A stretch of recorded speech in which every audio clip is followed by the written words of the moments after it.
I was late to my wealthy son-in-law's family dinner because I stopped on the highway to help a stranger. When I arrived with grease on my hands and dirt on my shirt, they told me I wasn't fit to sit with human beings. Those were the exact words.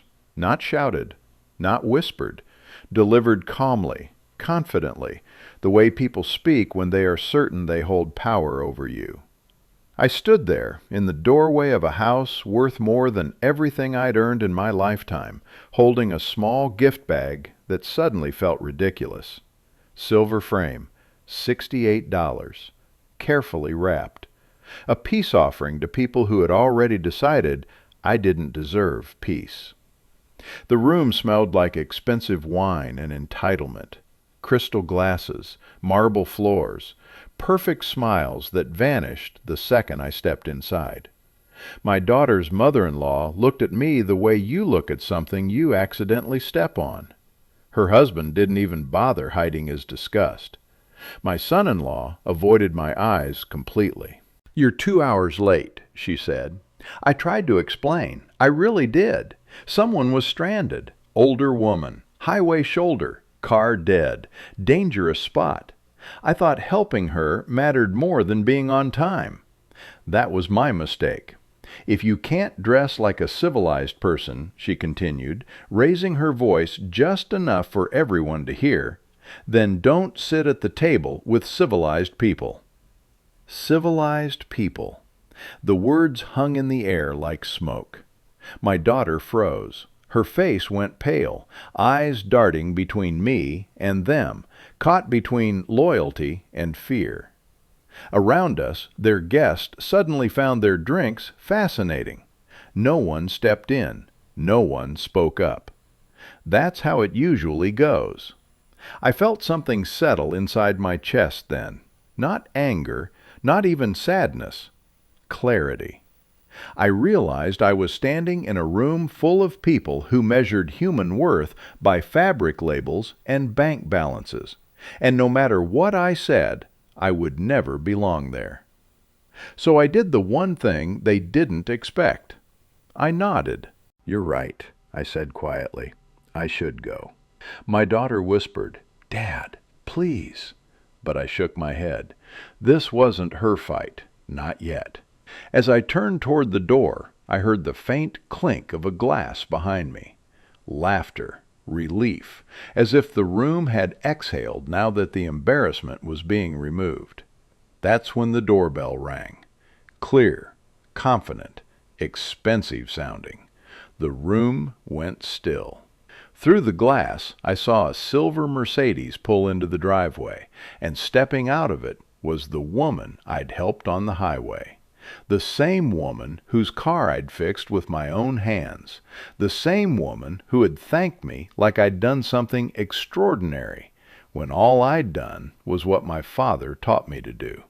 She walked toward the door with calm authority, unaware she was about to walk into a room that had just tried to crush the one person who helped her when she needed it most.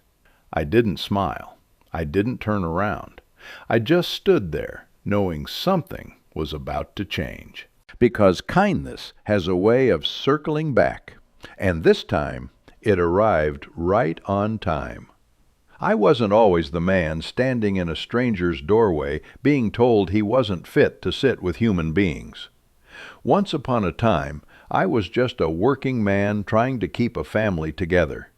For 42 years, I worked with my hands. Not because I lacked ambition, but because I believed there was dignity in honest labor. I started as an apprentice mechanic when I was 19, sweeping floors and changing oil for $8 an hour.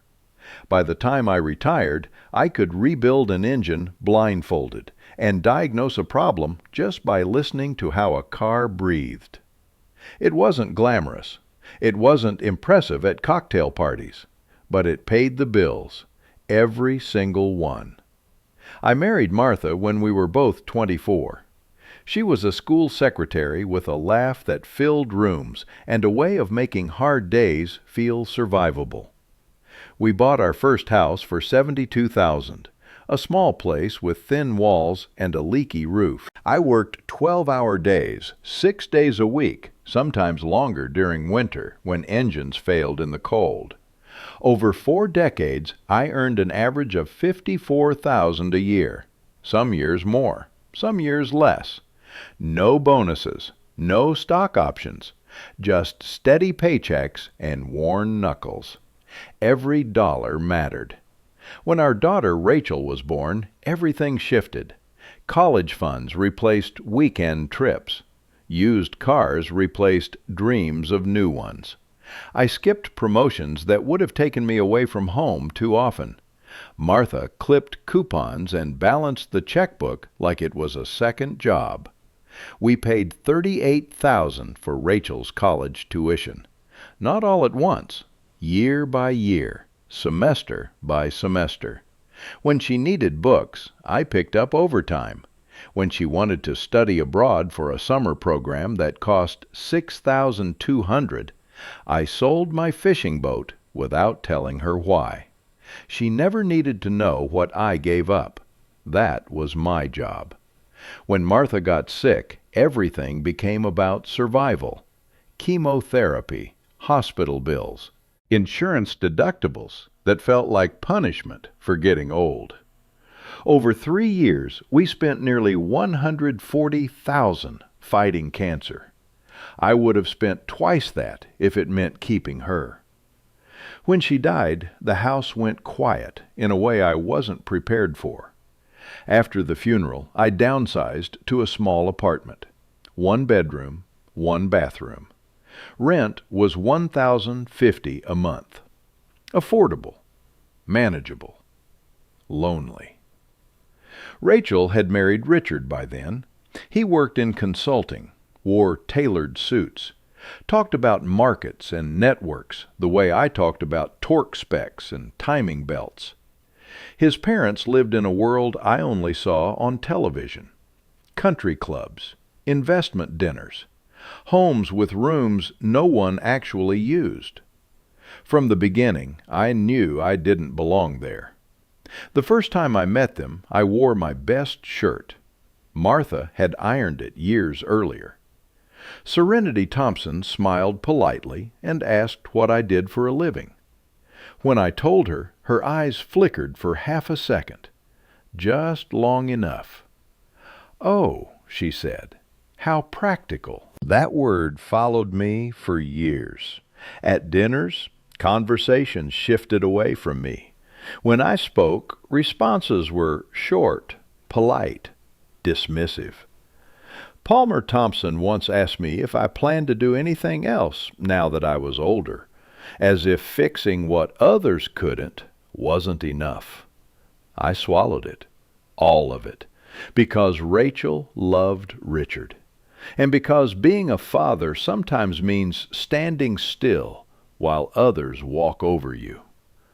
When Martha died, Richard's family sent flowers, expensive ones, a card with the right words, and none of the warmth. After that, they treated my grief like an inconvenience.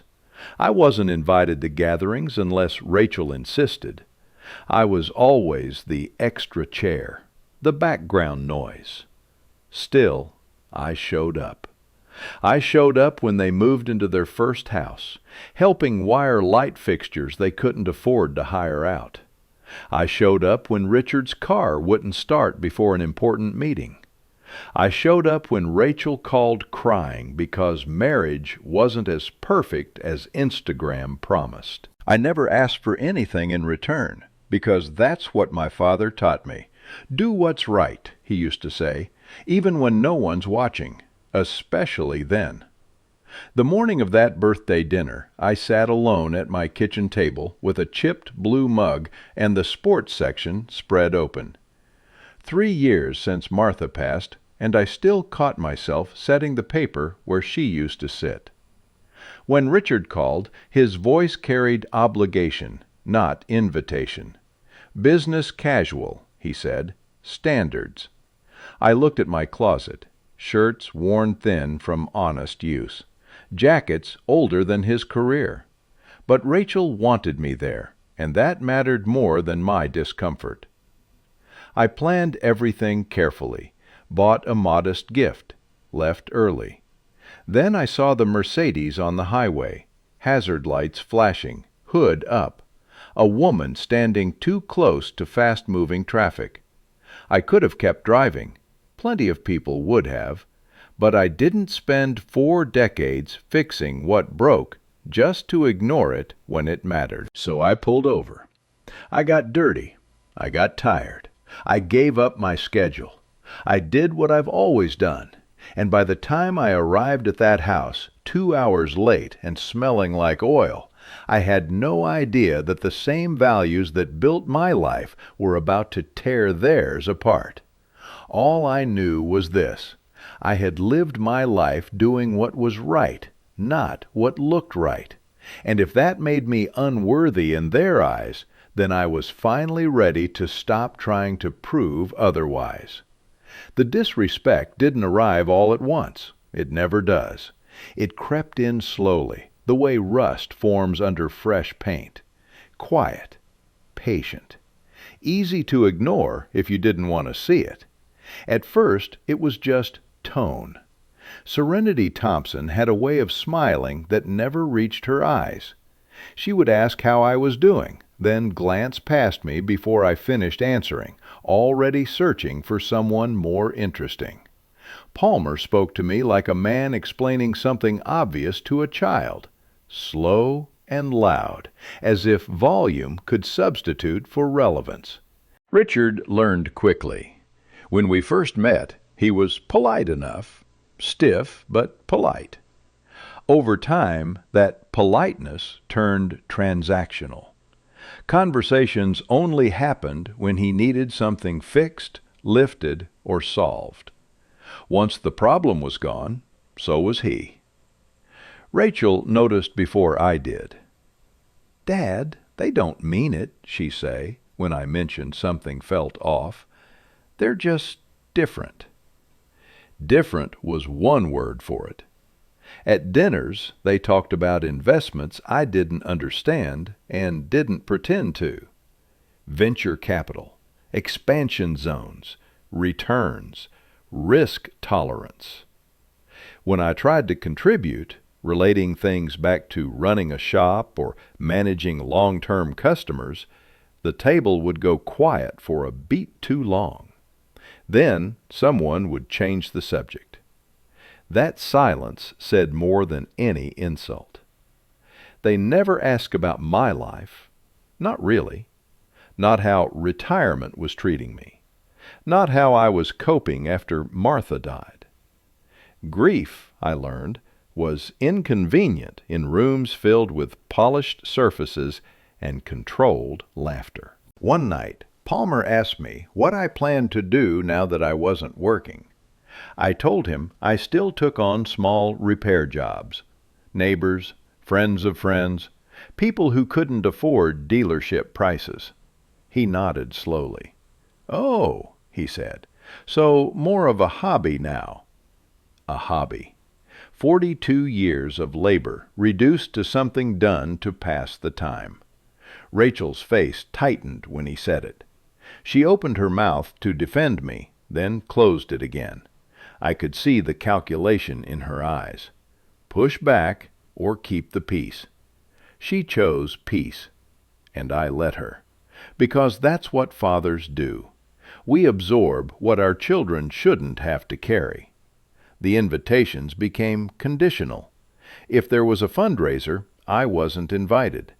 If there was a business dinner, it was adults only, despite me being older than everyone in the room. When Rachel insisted I come, I was placed at the far end of the table, next to people who didn't know my name and didn't care to learn it. I started arriving early and leaving quietly. No goodbyes, no scenes.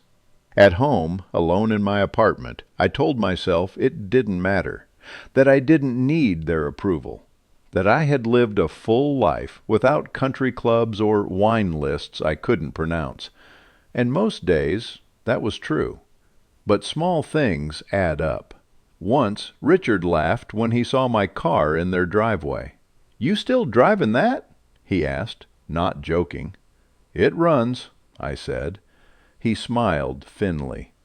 "I guess reliability matters when you don't care about image." That one stayed with me. Another time, Serenity commented on my gift choice for a holiday dinner. A handmade wooden picture frame it crafted in my garage. "How quaint," she said, turning it over like it might stain her hands. Quaint. That word joined practical in my growing mental list. Rachel stopped calling as often. Not because she didn't love me, but because she was tired. Tired of balancing two worlds that refused to overlap. I could hear it in her voice. The exhaustion of always translating, always softening edges, always apologizing for people she loved on both sides.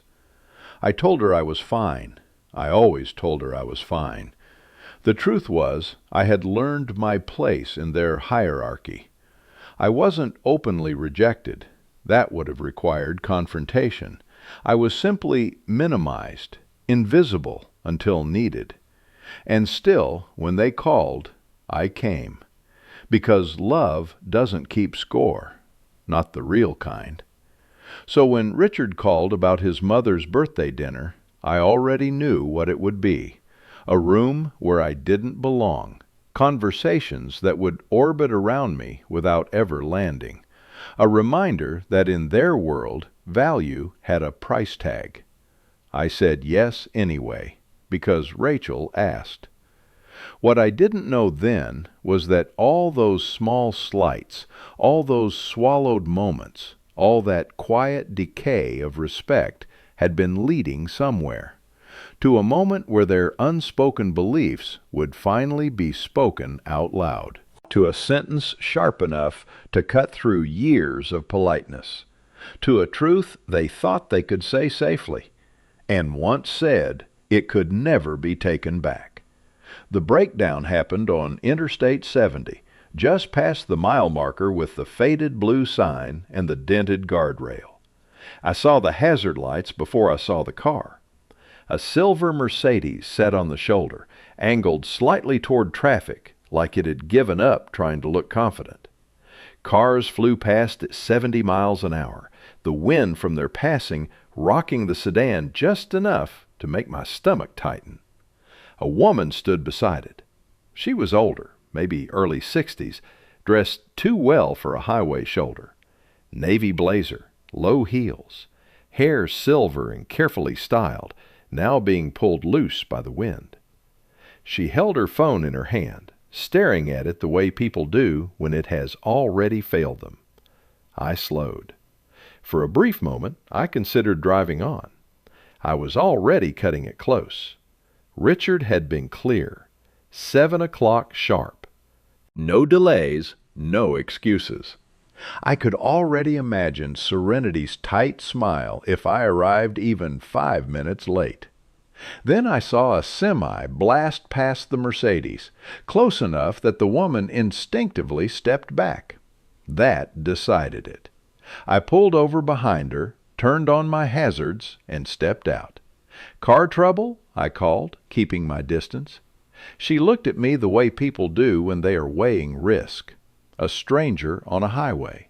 An older man in a Toyota. Not exactly what movies teach you to trust. "Yes," she said finally, "it just died. Everything went at once." I introduced myself. She told me her name was Lauren. Her voice was calm, controlled, but I could hear the strain underneath. She wasn't used to being helpless. I popped the hood and took one look. The belt was shredded. Coolant sprayed everywhere. The alternator pulley wobbled like a loose tooth. Water pump failure. Catastrophic and sudden. I told her the truth. It wouldn't be quick. It would be messy. And it might not even work. She checked her watch. "I'm already late for a family gathering," she said. I almost laughed. "So am I." She hesitated, then nodded. I'd rather be late than stranded. That was the moment. Not when I picked up the wrench. not when my hands got black with grease, but when I chose helping her over protecting myself from another uncomfortable dinner. For the next 2 hours, time disappeared. I worked the way I always had, methodical, patient, focused. The kind of work you don't rush, because rushing makes things worse. Lauren stayed nearby, keeping watch on traffic, handing me tools when I asked. We talked between steps, about losing spouses, about how quiet houses get, about how people mistake politeness for goodness.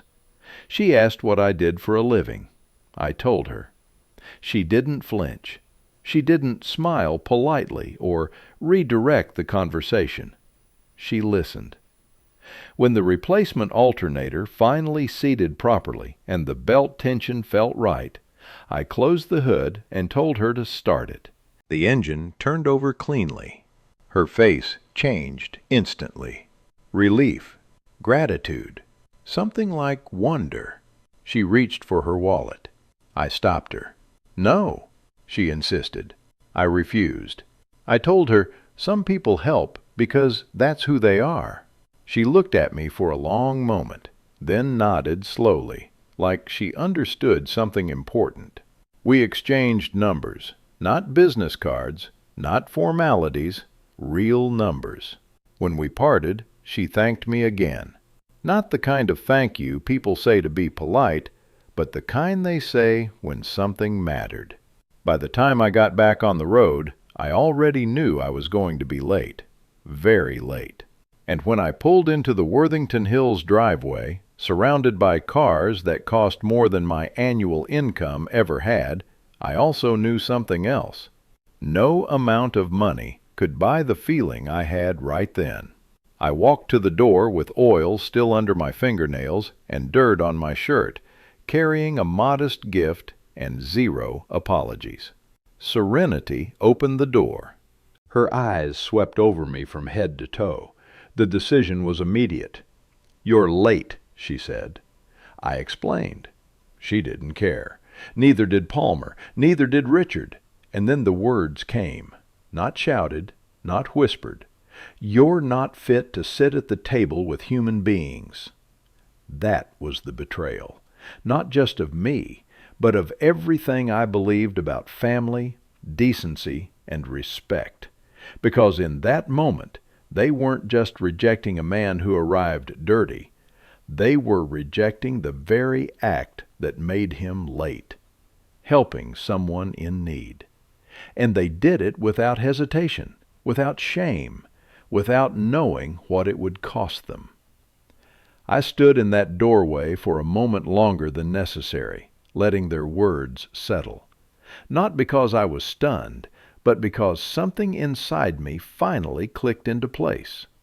For years I had told myself it didn't matter, that their looks, their tone, their subtle exclusions were just the price of keeping peace for my daughter. I had mistaken endurance for virtue and silence for strength. Standing there, grease on my hands and contempt in their eyes, I realized the truth. They didn't look down on me because I was late. They didn't look down on me because I was dirty. They looked down on me because they believed kindness was weakness, and money was proof of worth. That realization didn't hurt. It freed me. I turned to leave, already halfway through accepting that this would be the moment I finally stopped bending myself into smaller shapes for people who would never respect me. That's when the doorbell rang. Clear, confident, unapologetic. No one moved at first. The sound didn't belong in their carefully controlled world. It carried certainty, the kind that didn't ask permission. Serenity frowned. Richard glanced toward the door, irritation crossing his face. Palmer looked relieved, as if a distraction might save them from the tension hanging in the room. I recognized the car through the glass before I recognized the footsteps. Silver, clean, elegant, My chest tightened. The door opened, and there she was. Lauren. She stepped inside with the ease of someone used to being welcomed, her posture straight, her presence immediately altering the atmosphere of the room. She scanned the space politely. Then her eyes found me, and her face changed. Not confusion, not surprise, recognition. "Donald," she said warmly, her voice cutting through the room like sunlight through fog. "What a wonderful surprise!" Every conversation stopped. Every glass froze mid-air. She walked toward me without hesitation, smiling as if she'd just found an old friend in an unexpected place. "How did the rest of your drive go?" she asked. "I was worried you'd be late because of me." Late because of her? The words landed like a quiet explosion. Richard's face drained of color. Serenity's smile faltered, just for a second, before snapping back into place. Palmer's eyes darted between us, calculation replacing confidence. I found myself smiling for the first time that evening. "I made it," I said simply. Lauren nodded approvingly, then turned to the room. "I hope I'm not interrupting anything." No one answered. The air felt heavy now, charged with something unfamiliar to them. Accountability. Palmer recovered first, stepping forward with a forced laugh. "Mrs. Whitfield, welcome. We're honored you could join us for Serenity's birthday." Mrs. Whitfield. That name landed differently. I saw it ripple through the room, through the guests who had been pretending not to watch, through the careful social hierarchy everyone thought they understood. Lauren smiled politely. "Thank you. I'm glad to be here, especially since I wouldn't have made it at all without Donald." She placed a hand lightly on my arm. "He spent 2 hours on the highway fixing my car, refused to take a dime, said it was just the right thing to do." Silence. The kind that exposes everything. Rachel's eyes widened. Hope flickered across her face like a candle being relit. Serenity cleared her throat. "Well, that's very generous." Generous. The word tasted different coming from her now. Lauren tilted her head slightly. "Is something wrong?" I sensed a bit of tension when I walked in. Richard swallowed hard. "Just a misunderstanding." "A misunderstanding?" Lauren repeated calmly. "About what?" No one answered. I realized then that I didn't need to defend myself. I didn't need to explain. The truth was already standing beside me. Lauren looked from one face to another, her expression sharpening. "Donald, what happened here before I arrived?" I hesitated. Old habits die hard. But I saw it in her eyes. Not curiosity, not gossip, respect. "They asked me to leave," I said quietly. "Said I wasn't fit to sit with human beings." Rachel gasped. Someone near the back of the room inhaled sharply. Lauren didn't react right away. She simply nodded, absorbing the information like a judge considering evidence. "I see," she said. 2 simple words, but they carried weight. She turned slowly toward Serenity, then Palmer, then Richard. Her voice was calm, but it held something unmovable beneath it. "So let me understand this. A man helps a stranger on the highway, arrives late because of it, and your response is to humiliate him?" No one spoke. "I evaluate people for a living," Lauren continued. "Businesses, partnerships, character. And I've learned that how someone treats a person with no perceived power tells me everything I need to know." The room felt smaller now. I wasn't standing alone anymore. For the first time in years, I felt seen. Not for what I had, not for what I lacked, but for who I was. And whatever came next, I knew one thing for certain. They were no longer in control of the story. No one raised their voice after that. They didn't need to. The room had shifted in a way that couldn't be undone. Power had changed hands, quietly, without announcement. The kind of shift you only recognize when it's already complete. Lauren remained standing beside me, her hand still resting lightly on my arm. Not possessive, not dramatic, just present. That simple gesture spoke louder than any argument I could have made. Serenity recovered first, as people like her always do. Her smile returned, tighter than before, stretched thin over panic. "Well," she said, clapping her hand softly, "why don't we all sit down? Dinner's getting cold." Dinner. As if humiliation could be smoothed over with roast beef and crystal stemware. Lauren didn't move.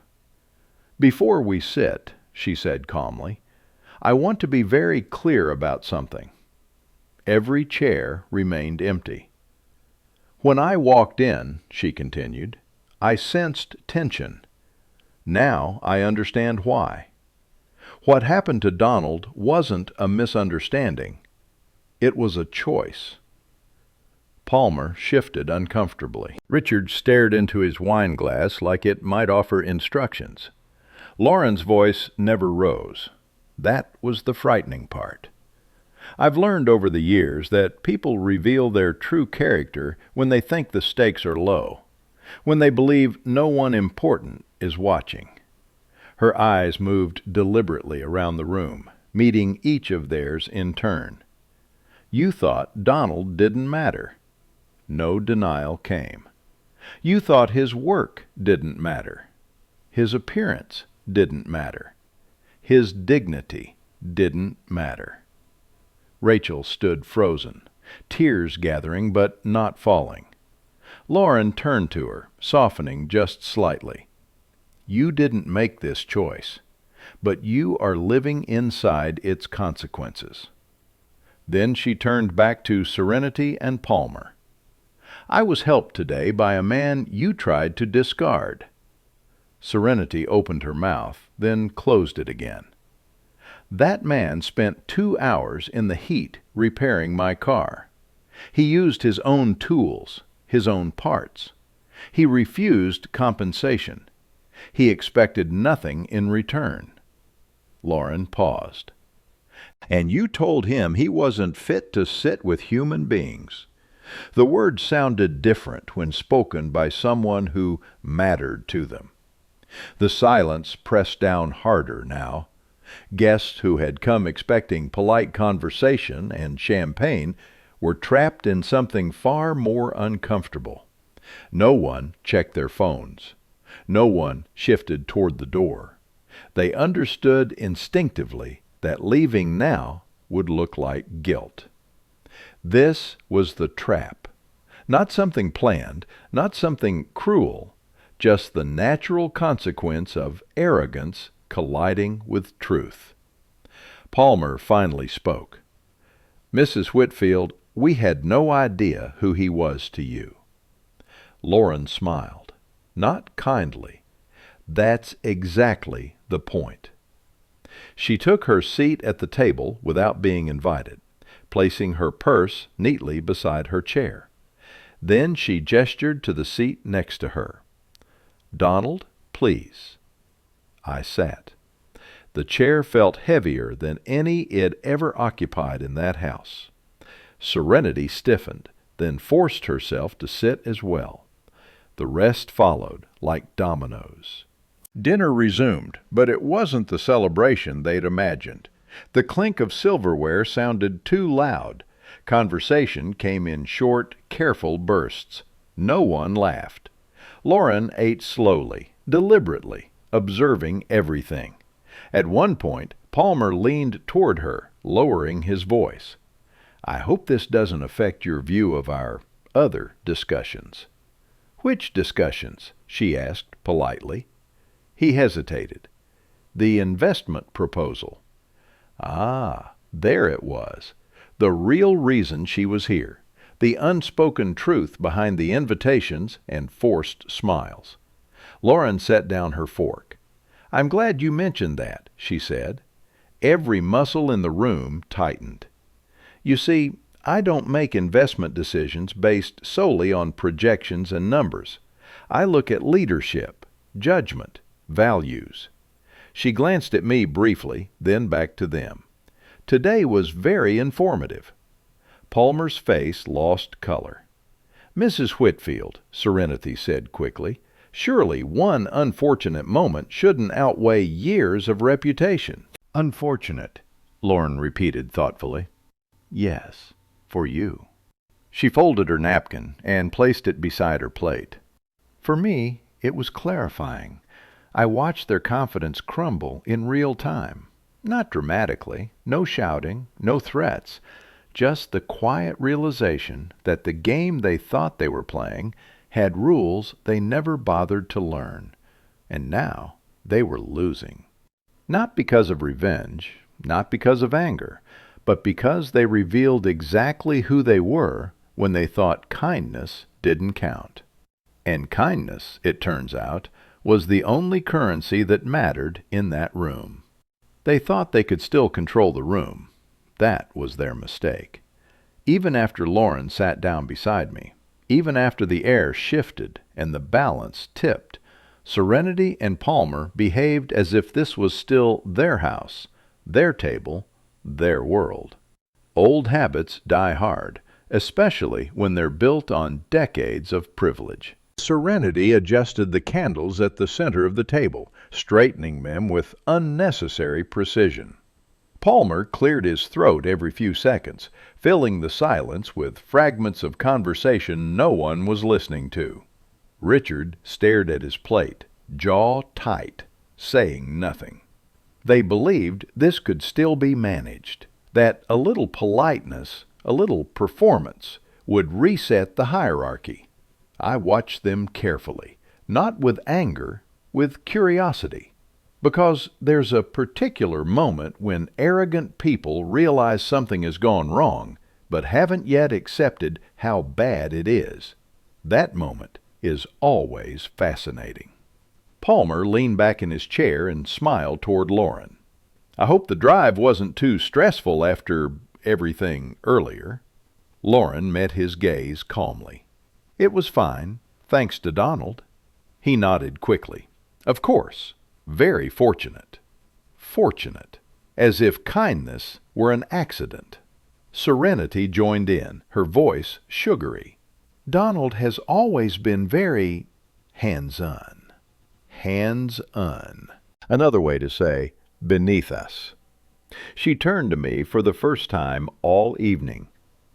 "You must be exhausted after your little roadside adventure." Little. I met her eyes and said nothing. Lauren did. "Exhausted?" she repeated. No, he seemed energized. Purpose tends to do that to people.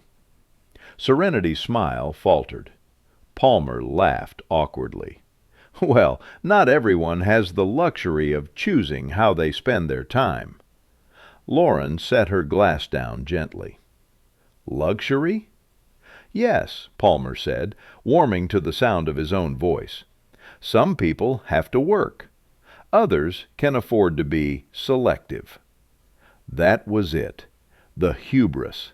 The assumption that money granted moral superiority. Lauren's expression didn't change, but the temperature in the room dropped. "Interesting perspective," she said. "Tell me, Palmer, do you believe work only has value when it's expensive?" He blinked. "Well, value is determined by the market." "So, if the market doesn't reward kindness," she said evenly, "then kindness has no value?" Serenity jumped in. "That's not what he meant." "It's exactly what he meant," Lauren replied calmly, "and it explains quite a lot." Around the table, guests shifted uncomfortably.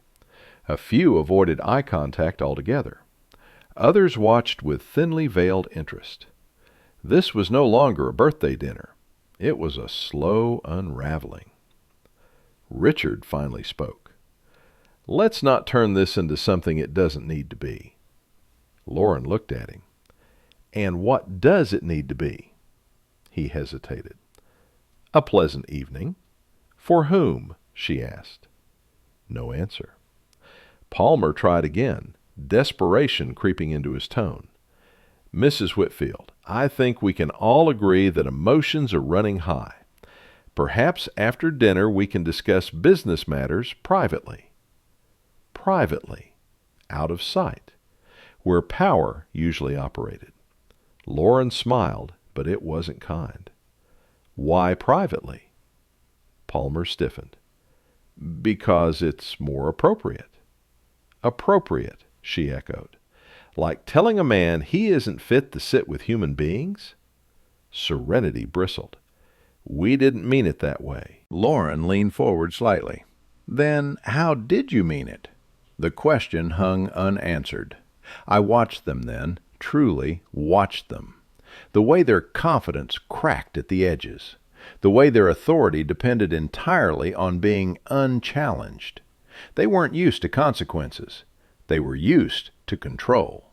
And control was slipping. Palmer tried one last time. "We've built our reputation carefully. Years of hard work, community standing." Lauren nodded slowly. "I know. That's why tonight matters." Her gaze swept the room. "Because reputations aren't built on brochures and donations. They're built on moments like this." She turned to me. "Donald, may I ask you something?" "Of course." "Did you stop on that highway today expecting anything in return?" "No." "Did you know who I was?" "No." "Did you help me because it might benefit you later?" "No." She sat back, satisfied. That's character. Then she looked at Serenity and Palmer. "And this," she said quietly, "is entitlement." The word landed hard. No one spoke. The cake sat untouched at the end of the table. Candles unlit. A celebration paused indefinitely. For the first time all evening, I saw fear in their eyes. Not fear of embarrassment, fear of loss. Because they finally understood something crucial. Lauren wasn't just a guest. She was the gatekeeper to everything they wanted next. And they had failed the test before they even knew it existed. The moment didn't arrive with shouting. It never does when it's real. It came quietly, the way gravity takes over once you've stepped too far off the edge. Lauren reached for her glass of water, took a slow sip, and then placed it down with deliberate care. That simple motion carried more weight than any threat Palmer could imagine. "I think we should address something directly," she said. Every spine around the table straightened. Palmer nodded too quickly. "Of course. Transparency is important to us." Lauren turned her chair slightly, positioning herself so she could see everyone at once. Then she spoke the words they had been dreading since she walked through the door. "I've made a decision regarding Thompson Construction." The room froze. Even the hum of the refrigerator in the adjacent kitchen seemed too loud. Palmer's face drained of color. "Mrs. Whitfield!" Surely she raised one hand. "I didn't come to this conclusion lightly," she continued, "but tonight confirmed what I suspected." Serenity leaned forward, her voice thin. "Confirmed what?" "That character is not situational." Lauren's gaze locked onto Palmer. "You submitted a proposal requesting a $3.5 million investment to expand your commercial development operations. Your numbers were solid. Your projections were ambitious." Palmer swallowed hard. "Yes." "And "We're confident." "I am not," Lauren said calmly. The word landed like a verdict. "I invest in people before I invest in projects," she continued. "And tonight I saw how you treat people when you believe it costs you nothing." Richard stared at the table. Rachel's hand trembled in her lap. "You humiliated a man who helped a stranger. You mocked work you don't understand, and you did it publicly, without remorse." Palmer shook his head. "This is being taken out of context." Lauren smiled faintly. "Context doesn't excuse cruelty." She turned to Serenity. "You told Donald he wasn't fit to sit with human beings." Serenity opened her mouth, then closed it again. "That wasn't stress," Lauren said. "That was entitlement." The word echoed again, heavier this time. "I will not invest in a company led by people who believe dignity is something you earn with money." Palmer's voice cracked. "This investment affects hundreds of jobs." Lauren nodded. "And leadership affects thousands of lives. That's exactly why I won't support you." She reached into her purse and removed a slim folder. "I've already notified my firm. The proposal is formally declined." Just like that. No theatrics, no raised voice. 3 decades of ambition ended with a sentence delivered over dinner. Palmer's hands began to shake. "You can't do this over a misunderstanding." "I can," Lauren replied, "and I just did."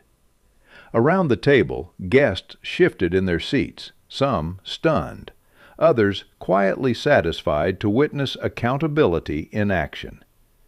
Richard finally looked up. "Lauren, please, there must be a way to reconsider." She met his gaze evenly. "Tell me, Richard, when you watched your wife's father being humiliated, what did you do?" He said nothing. "That's what I thought." Rachel's breath hitched. Tears slid silently down her cheeks. Lauren's voice softened as she turned to her. "You deserved better tonight." Then she stood. "I think that concludes my participation in this evening." She picked up her purse and turned to me. "Donald," she said gently, "would you like to leave with me?" I rose without hesitation. The chairs scraped loudly as I stood, the sound slicing through the silence like punctuation. No one stopped us. No one dared. As we walked toward the door, I felt something I hadn't expected. Relief. Not triumph, not revenge, just the quiet satisfaction of knowing I hadn't imagined any of it. They had shown the world who they were, and the world, for once, responded accordingly. The collapse didn't happen all at once. It unfolded in layers, the way truth always does when it finally has room to breathe. We had barely reached the front walkway when voices erupted behind us. "Lauren, wait!" Palmer's voice cracked, stripped of authority, reduced to something raw and panicked. The sound followed us out into the cool night air, spilling from the open door like smoke from a fire no one knew how to contain. Lauren stopped. Not because she felt obligated, but because she believed in finishing what had been started. She turned slowly. Palmer stood in the doorway, no longer the confident host or respected businessman. His shoulders were slumped, his face pale. Serenity hovered just behind him, her composure finally broken, eyes wide with disbelief. "You're destroying us," Palmer said, "over one moment." Lauren looked at him with calm clarity. "No, I'm revealing you." "That investment," he continued desperately, "it was already counted on. Contractors lined up, permits pending. Without it, you'll have to find funding elsewhere," Lauren said. just like everyone else who fails a due diligence review. Serenity stepped forward then, desperation sharpening her voice. We made a mistake. People say things they don't mean under stress. Lauren's gaze didn't waver. People reveal who they are under stress. Silence followed. Richard finally appeared behind them, his face twisted with conflict. "This isn't fair," he said quietly. "My wife doesn't deserve this." Lauren's eyes softened slightly when she looked at Rachel, still standing near the dining room entrance, tears streaking her face.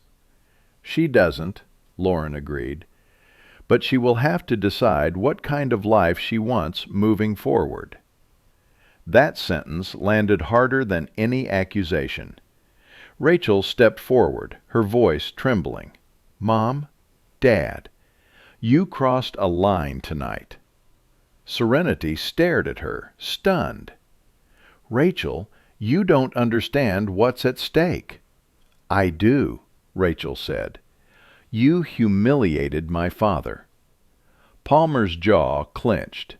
"This is bigger than family." Rachel shook her head. "No, it isn't. You just made it that way." I watched my daughter then, truly watched her. For the first time, she wasn't shrinking. She was standing. Lauren turned back to Palmer. "You wanted a partnership built on trust, respect, shared values." She gestured toward me. "This man demonstrated all of those qualities today without knowing who I was or what I could offer him." Then she gestured back toward them. "You failed to demonstrate them when you thought it didn't matter." Palmer ran a hand through his hair. "What do you want from us?" Lauren paused, then answered with finality. "I want nothing." That was the moment they understood. There would be no negotiation, no apology big enough, no donation generous enough, because this wasn't about money. It was about who they were when money wasn't on the line. Serenity's voice broke. "You're judging us unfairly." Lauren met her gaze evenly. "I'm judging you accurately." The door closed behind us as we stepped into the driveway. Inside, I could still hear raised voices, accusations, blame shifting from one person to another, the sound of a structure collapsing under its own weight. Rachel's marriage would never be the same. Palmer's business would struggle. Serenity's social circle would quietly distance itself once word spread. All because they believed cruelty had no consequences.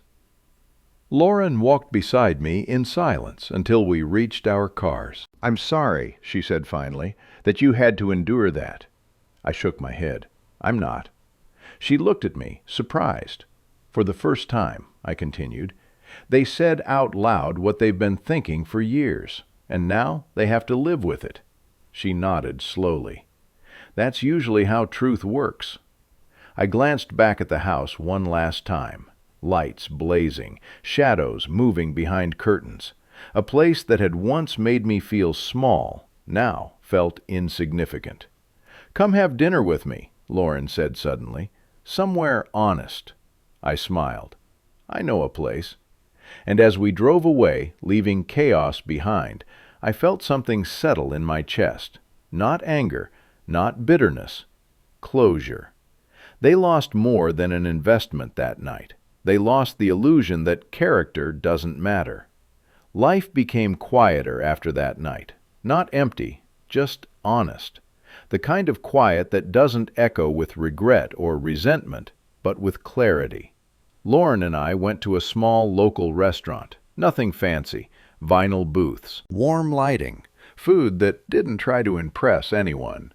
We talked for hours, not about the Thompsons, not about money, but about life after loss, about what remains when titles fade and reputations crumble.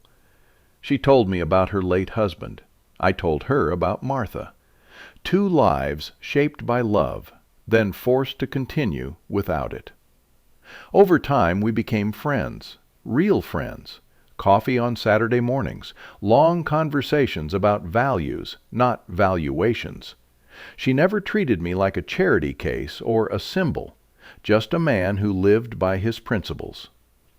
Rachel called more often. She apologized, though she didn't need to. She told me she was setting boundaries, that she was tired of excusing cruelty for the sake of comfort. I didn't tell her what to do. I never had. But I could hear strength in her voice. As for her husband's family, I heard what I needed to hear through silence. The investment never came. Other investors followed Lauren's lead. Projects stalled. Invitations stopped. The world they relied on quietly closed its doors. No headlines, no public shame, just consequences. And that was enough.